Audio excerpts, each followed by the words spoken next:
Assalamualaikum warahmatullahi wabarakatuh. Pada mata kuliah rangkaian listrik kali ini, kita akan membahas lanjutan dari materi sebelumnya mengenai konsep rangkaian listrik. Saya Erna Limudin dari Program Studi Teknik Elektronika Politeknik Negeri Cilacap. Arus adalah muatan yang bergerak. Selama muatan tersebut bergerak, maka akan muncul arus, tetapi ketika muatan tersebut diam, maka arus pun akan hilang. Arus merupakan perubahan kecepatan muatan terhadap waktu atau muatan yang mengalir dalam satuan waktu dengan simbol I. Muatan akan bergerak jika ada energi luar yang mempengaruhinya. Muatan adalah satuan terkecil dari atom atau subbagian dari atom, di mana dalam teori atom modern menyatakan atom terdiri dari partikel inti, proton bermuatan positif, dan neutron bersifat netral, yang dikelilingi oleh muatan elektron negatif. Normalnya, atom bermuatan netral. Muatan terdiri dari dua jenis, yaitu muatan positif dan muatan negatif. Arah arus searah dengan arah muatan positif atau berlawanan dengan arah aliran elektron. Suatu partikel dapat menjadi muatan positif apabila kehilangan elektron dan menjadi muatan negatif apabila menerima elektron dari partikel lain. Dalam teori rangkaian, arus merupakan pergerakan muatan positif. Nah, kemarin kita sudah bahas bahwa sebenarnya yang terjadi adalah elektron yang mengalir dari titik negatif ke titik positif. Nah, ketika terjadi beda potensial di suatu elemen atau komponen, maka akan muncul arus, di mana arah arus positif mengalir dari potensial tinggi ke potensial rendah dan arah arus negatif mengalir sebaliknya. Nah, simbol Q kapital adalah muatan konstan dan simbol Q kecil adalah muatan tergantung satuan waktu. Satu elektron sama dengan negatif 1,6021 dikali 10 pangkat min 19 kolom, dan satu kolom sama dengan 6,24 kali 10 pangkat 18 elektron. Kenapa tanda negatifnya itu dimasukkan dalam kurung? Karena sesungguhnya sebenarnya nilai elektronnya ini bukanlah minus ya, tapi ini hanya sebagai simbol bahwa elektron adalah muatan negatif. Nah, secara matematis arus dapat didefinisikan I sama dengan dq per dt, yaitu muatan tergantung satuan waktu, atau arus sama dengan muatan konstan dibagi dengan waktu. Nah, sekarang kita coba latihan soal ya. Muatan yang melewati filamen dari lampu bohlam sebesar 0,16 kolom setiap 64 mili-detik, tentukan arus dalam filamen lampu tersebut. Nah, untuk soal nomor 1, kita akan menentukan nilai arusnya adalah I sama dengan Q dibagi T.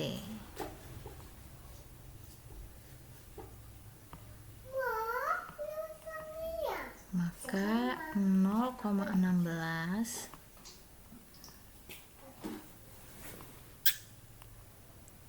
dibagi dengan 64 milisecond ya.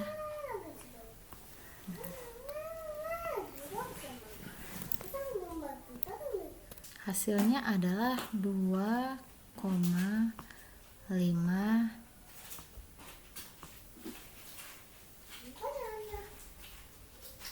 ampere.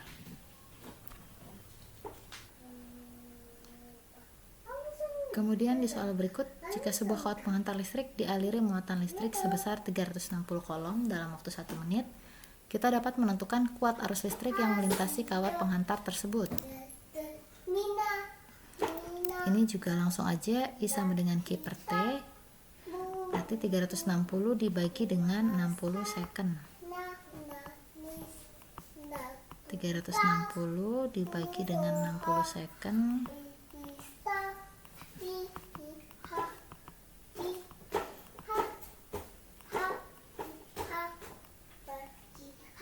sama dengan 6 ampere.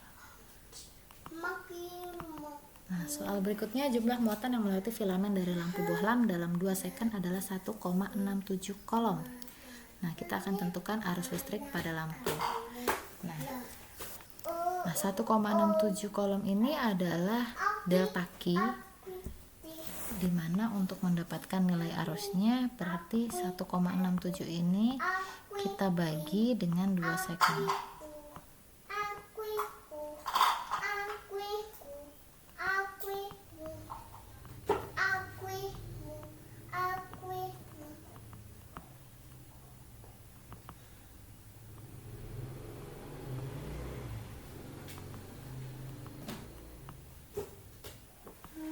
Hasilnya adalah 0,835 ampere.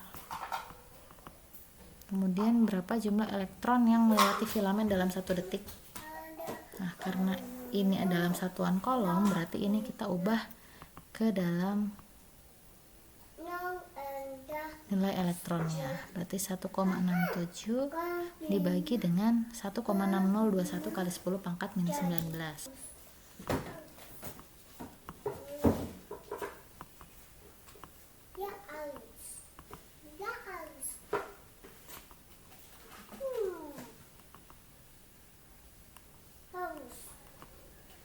Hasilnya adalah 5,22 kali 10 pangkat 18.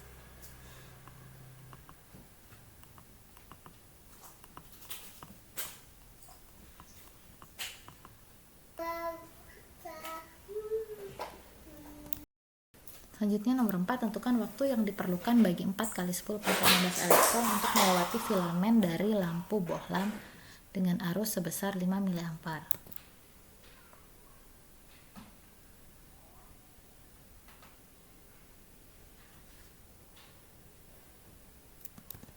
Berarti untuk mencari nilai muatannya 4 kali 10 pangkat 16 ini kita bagi dulu dengan 6,24 kali 10 pangkat 18. Ini hasilnya sama dengan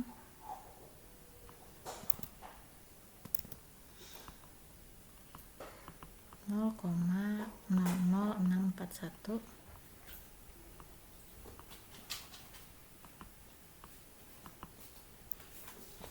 kolom. Berarti untuk mendapatkan nilai T-nya dibagi dengan 5 mA atau 5 kali 10 pangkat min 3.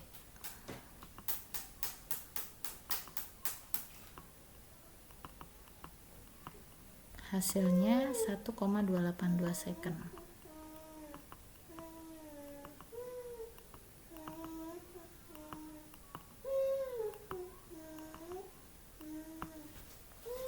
Oke. Ini jawaban untuk nomor 1, nomor 2, nomor 3, dan juga nomor 4. Nah, kita lanjut. Ada 2 jenis arus, yaitu arus searah dan arus bolak-balik. Arus DC adalah arus yang mempunyai nilai tetap atau konstan terhadap satuan waktu. Artinya dimanapun kita meninjau arus tersebut pada waktu berbeda akan mendapatkan nilai yang sama. Sementara arus AC adalah arus yang mempunyai nilai yang berubah terhadap satuan waktu dengan karakteristik akan selalu berulang untuk periode waktu tertentu.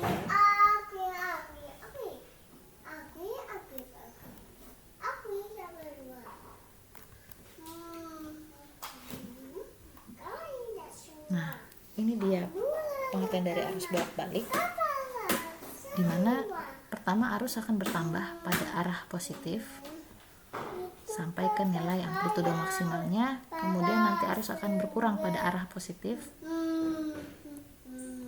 kemudian arus akan bertambah pada arah negatif, dan arus akan berkurang lagi pada arah negatif, dan mengulang kembali siklusnya.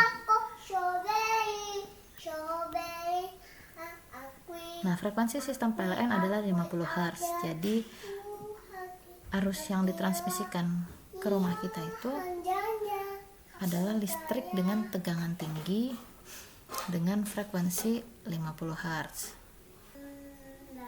Artinya dalam waktu 1 detik akan menghasilkan 50 gelombang.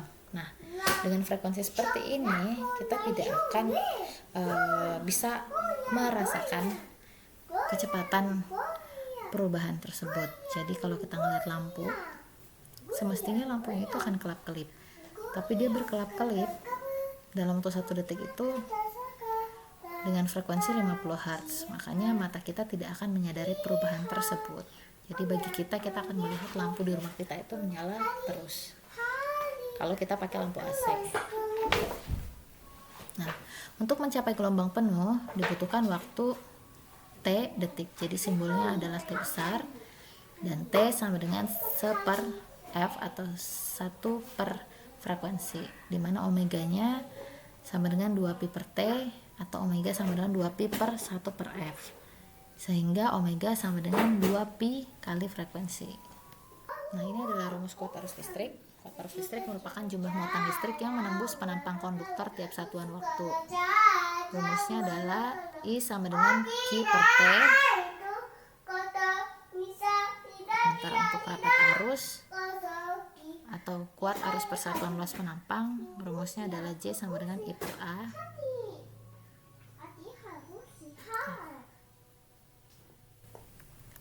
Selanjutnya tegangan.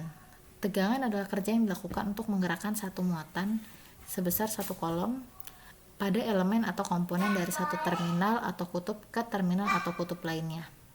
Atau pada kedua terminal atau kutub akan mempunyai beda potensial jika kita menggerakkan atau memindahkan muatan sebesar satu kolom dari satu terminal ke terminal lainnya. Secara matematis, V sama dengan dW per dq. Satuan dari tegangan adalah volt. Nah, keterkaitan antara kerja yang dilakukan sebenarnya adalah energi yang dikeluarkan, sehingga pengertian di atas dapat dipersingkat bahwa tegangan adalah energi per satuan muatan. Energi adalah kerja yang dilakukan oleh gaya sebesar 1 Newton sejauh 1 meter. Energi adalah sesuatu kerja di mana kita memindahkan sesuatu dengan mengeluarkan gaya sebesar 1 Newton dengan jarak tempuh atau sesuatu tersebut berpindah dengan selisih jarak 1 meter. Pada alam akan berlaku hukum kekerasan energi, di mana energi sebetulnya tidak dapat dihasilkan dan tidak dapat dihilangkan. Energi hanya berpindah dari satu bentuk ke bentuk yang lainnya. Contohnya pembangkit listrik, energinya dari air jadi energi listrik. Kemudian lampu energi listrik, yaitu dari energi listrik berpindah menjadi energi cahaya. Energi yang diserap atau dikirim pada suatu elemen yang bertegangan V dan muatan yang melewatinya delta Q adalah delta W sama dengan V kali delta Q dengan satuan Joule. Nah, ini adalah yang paling penting, yaitu mengenai definisi menyerap energi dan mengirim energi. Nah, kenapa ini menjadi penting? Karena salah satu yang paling penting di rangkaian listrik adalah mengetahui polaritas suatu nilai arus ataupun nilai tegangan berdasarkan arahnya. Nah, jika arus positif meninggalkan terminal positif menuju terminal elemen atau komponen, atau arus positif menuju terminal positif elemen atau komponen tersebut dikatakan menyerap energi. Nah, jadi ini kata kuncinya adalah arus ya. Kita melihat dia menyerap ataupun mengirim energi berdasarkan arah arusnya. Nah, ketika arah arusnya positif dan meninggalkan terminal positif menuju terminal elemen atau komponen, maka ini dikatakan menyerap energi.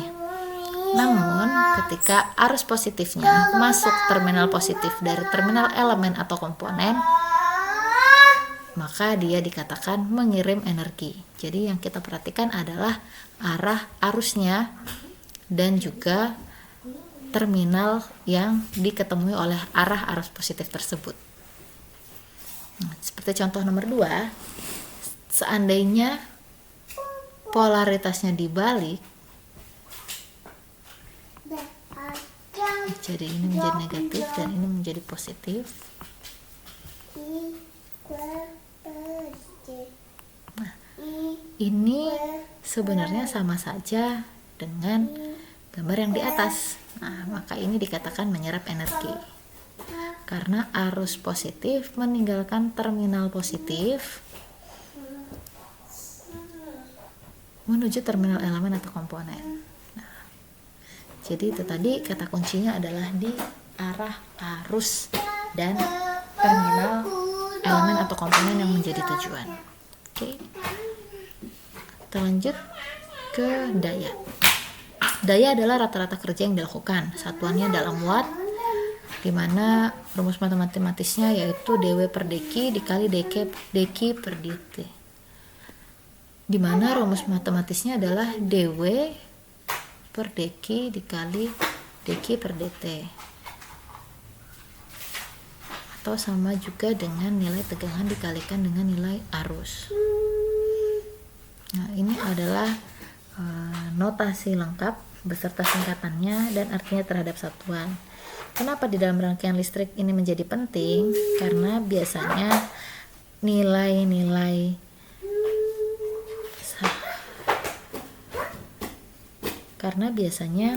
nilai-nilai dalam perhitungan rangkaian listrik itu bisa menjadi sangat kecil ataupun menjadi sangat besar, sehingga akan sulit bagi kita untuk menuliskan jumlah 0 di belakang koma ataupun jumlah 0 setelah bilangan atau angka desimal. Jadi kita menggunakan notasi lengkap ini beserta singkatannya berdasarkan kebutuhan kita terhadap satuannya. Nah, selanjutnya ini ada contoh soal. Yang pertama, jika arus 6 ampere, tentukan V jika elemen menyerap daya 18 watt. Dan yang nomor 2, tentukan V jika elemen mengirimkan daya 18 watt. Jadi nilai arusnya sama-sama 6 ampere dan arah arusnya seperti ini. Nah,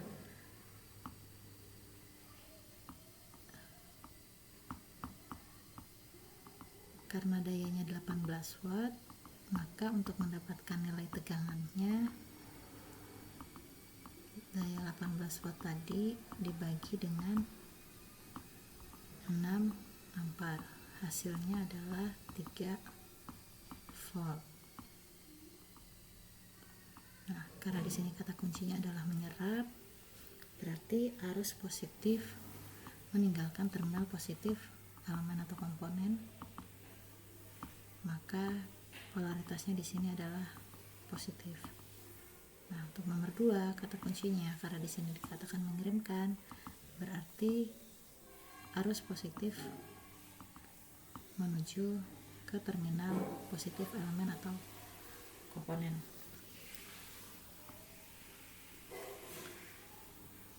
Maka polaritasnya adalah negatif.